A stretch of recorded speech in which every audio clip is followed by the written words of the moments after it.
Hi, everybody. I'm coming to you from Germany this morning. Oh, well, this afternoon for you, this morning for me, to give you a small, very brief introduction to what I do as a test developer, and in particular, the role of CEFR in designing tests. And I know you're probably all excited to get to the AI part, but behind the AI, what lies there? Yeah, so my job is to show the sort of nuts and bolts behind the technology that go into making a language test, and in this case, an oral exam. So that's kind of basic it. I could talk for hours about the CEFR. I'm a huge fan. Unfortunately, I have to condense it. So we're just kind of jumping right in. To the CEFR and to show you then how we designed just a sample task. And we'll also look at some students, some test takers' performances. Okay, so you should see my screen now. Okay, so just a very quick reminder of the CEFR. As you know, it's 20 years it's going now. And the Common European Framework of Reference is now used all over the world and is a benchmark and a standard for test development, assessment, and curriculum design, material design around the world. So for me, the strong features of the CEFR is that it uses clear, action-oriented language. It's all based on these can-do statements, looking at what students can do rather than what they don't do. It covers all modes of communication, from reception, production, interaction, and mediation. And as you see here from my image in the middle, it progresses through six core levels. And I love this diagram here because I think sometimes it's shown kind of as steps. And I think it's kind of misleading because we don't step and leave one level behind as we develop our language skills. But in this circle, it shows, we grow into more grow into our proficiency. So our A1 becomes A2, but still includes our A1. I love this image. I think it's a really good representation of how we develop. And the other point I have here is that it focuses on communicative outcomes rather than grammar knowledge, which is very hard for us sometimes as teachers. We teach so much grammar, we want to focus on the grammar, but it's what they can do. So moving one step beyond this, kind of what we all know about the CEFR, is just to look at some of the descriptors.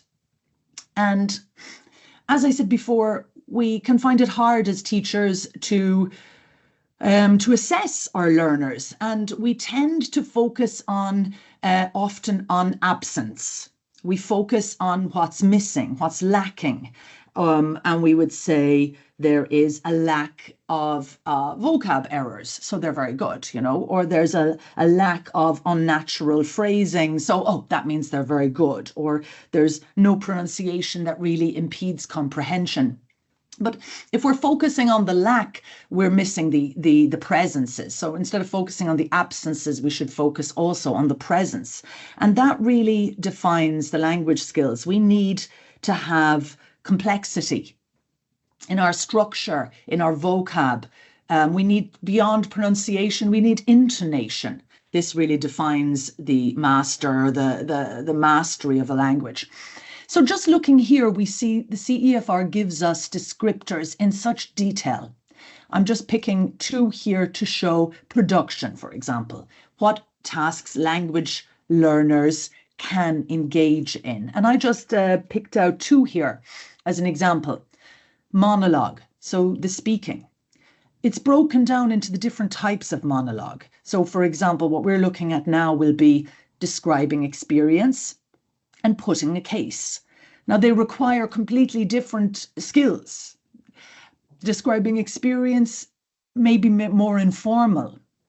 It might produce, if you ask someone to tell you about their last holiday or something that happened to them, they may produce different language. They're looking past, they're looking back. Putting forward a case asks them to justify something. to explain, they may be more formal in their language here. But just as a quick reminder that the CEFR tells us to look at beyond just give a presentation or something like that. It gives us all this fine shade and this detail. On the other side here, we have the competences, communicative language competences, and these ones will tell us how well they achieve the tasks. So it's not enough asking them to describe experience. We then look at their vocabulary range, their grammatical accuracy, phonological control. But in particular, we're going to look today at the sociolinguistic appropriateness or coherence and cohesion. So there's a lot of things going on as a teacher to try and assess all of these things. It's very difficult. And a lot of it lies on the task we create. And, sometimes in class, we might get our students to do a presentation or something like this and answer a few questions. We may be limiting what they're producing. So I'm just going to show you one task that we created for the dynamic speaking test, and just to show you how we used the CEFR. So you can see here the task, question 4. So this is moving up in this exam. This is moving up kind of in complexity, and it should be aimed at, say, the B1, B2 level and beyond, of course. Everyone should be able to do it, but really we're kind of looking, this is some skill needed here, because although the question seems quite simple, your friend wants to share a flat with you, but you don't think this is a good idea. Tell your friend why, giving reasons. Suggest a different solution.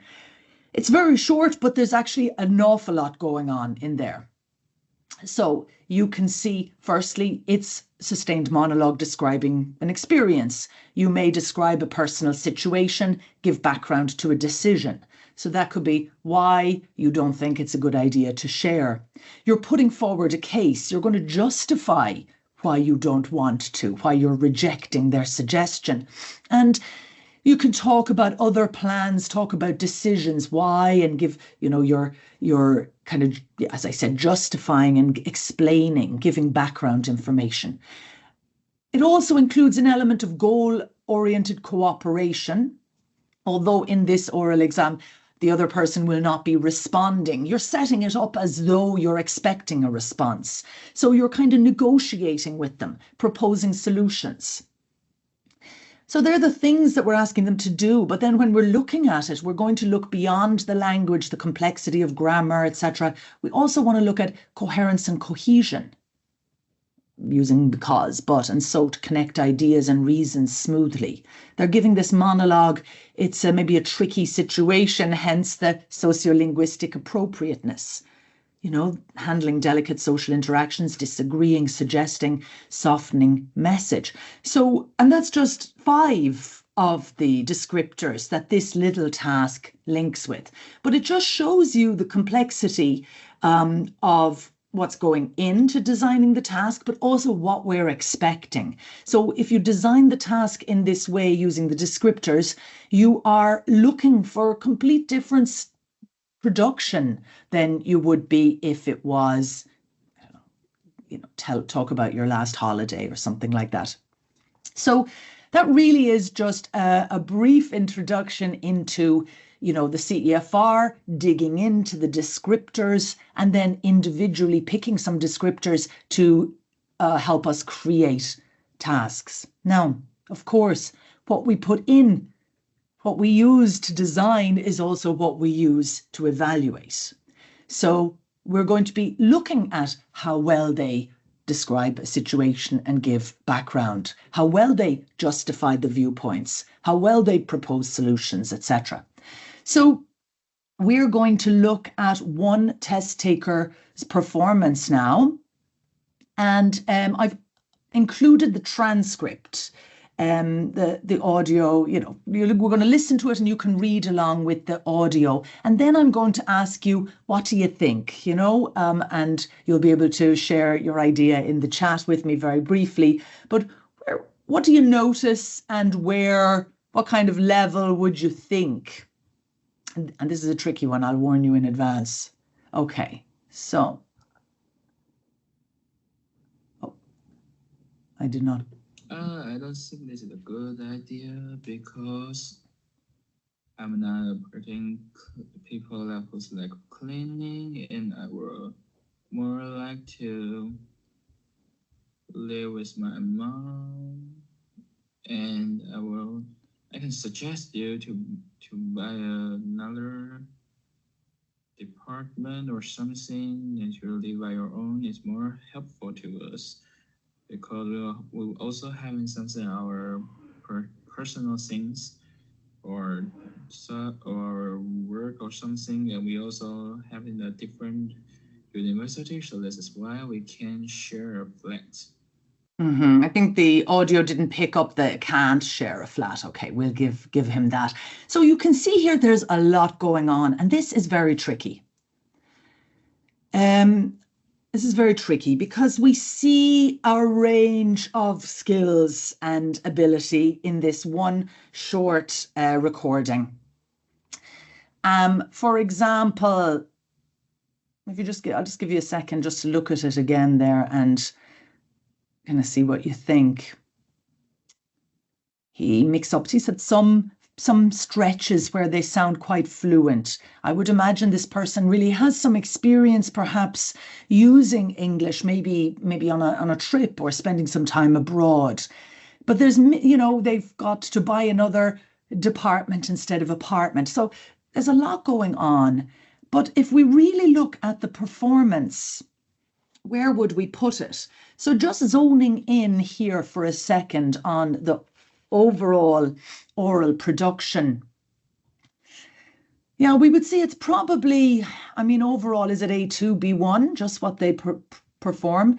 We can see, for example, that, yeah, look at B1 there, can reasonably fluently sustain a straightforward description of one of a variety of subjects within their field of interest, presenting it as a linear sequence of points. I think A2 is a simple description or presentation. You can see that there's more ability. So I think it's A2 plus B1. If you look at B2, a clear, detailed description. Well, it wasn't. He didn't quite manage that. So I think that if we're looking at these descriptors here, we would probably, for oral production, overall, we would probably place it around the A2 plus B1. Yeah, so that's that. If we move over to grammatical accuracy, yeah, that's a tricky one as well. So if we look at A2, it says uses some simple structures correctly. Well, he systematically makes basic mistakes. There were mistakes, but we can see he kind of moves beyond simple structures. B1 would be uses reasonably accurately a repertoire of familiar used routines and patterns. It's a little bit, so I'd say it's probably again around the B1, maybe a B1 mid. There were errors. We saw stretches of ability there. Okay, so that was a really, really tricky example. I mean, for me as a teacher, if that was my student, I had to, assess this live, I would be, conflicted because I can see that I can see he has comprehension. He probably has vocab, but in this quick activity, he wasn't able to show me perhaps what he could do. And this is a quote from Brian North, who wrote the book, The CEFR in Practice. He's one of the people involved with the CEFR from the beginning. And he says, it's all too common to hear the opinion expressed that someone cannot possibly be B2 if their pronunciation or their ability to develop an argument is not B2. This is simply inaccurate. They may well be B2, but with poor pronunciation. This is something I think as teachers we struggle with. We see our students every week. We see them in class. We know what they can do. And sometimes in an exam situation, when we're stretching them, when they're asked to, push that little bit further, they don't produce what we expect them to do. So this is often a problem that the teachers have. And they say, well, I see the student every week and they're a B2. but their knowledge of the B2 as their student as being B2 is often based on, their reading comprehension and their ability to, respond quickly in class to questions. However, in this case, we're looking at something very specific, and we're looking not at, how well they understand a text. We're looking at how well they perform orally in these different challenging situations. Okay, so that was just a reminder that it is very difficult. We're looking at many, many things. The CEFR does provide these great descriptors that can help, as I just did, to kind of anchor our students. I've one more for you. So this is a student at a different level. Same question, so you're familiar now. Okay, we listen to the student and the same thing, and then we'll zoom in on two descriptors again. Oh, Alice, as to your desire to share the flat with me, I was thinking about it.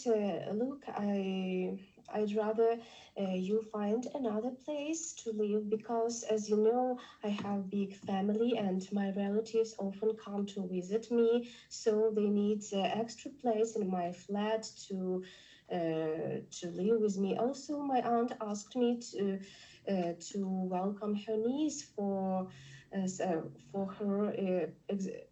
her external examination, and while she is taking her practice in Calgary, so it might be busy. So if you want, I can help you, and we can look for a nice flat or room to share with someone else near me, so we can meet and spend a lot of time together.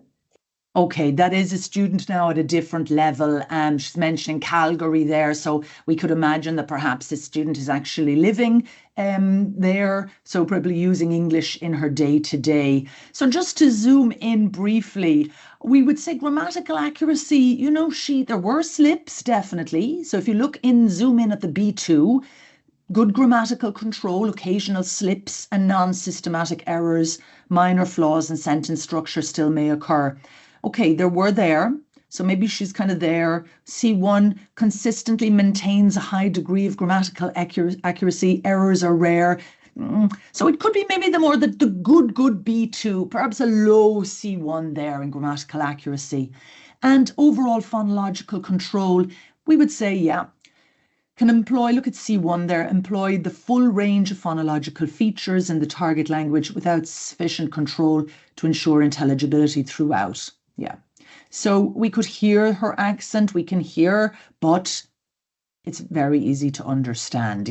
So this is to show two different kind of test takers that we have. Some might be easier to kind of, identify their skills. Others will be more difficult. And just to round up there, the CEFR and the beauty for me is that these descriptors can be used by teachers, by test developers, by curriculum designers and material designers to bring transparency. So it says the purpose of the descriptors is to bring transparency to the aims pursued in teaching and certification, as this guarantees fairness and comparability in language testing. If we're using the same standards, the same benchmark, it brings this fairness, this transparency. So that basically really is the whistle-stop tour for you of kind of behind the scenes before I hand over to Martin of how we design these tests. So you know that there is the CEFR, there is a strong skeleton behind. So that's me finished for now anyway, but I'm happy, of course, to answer any questions.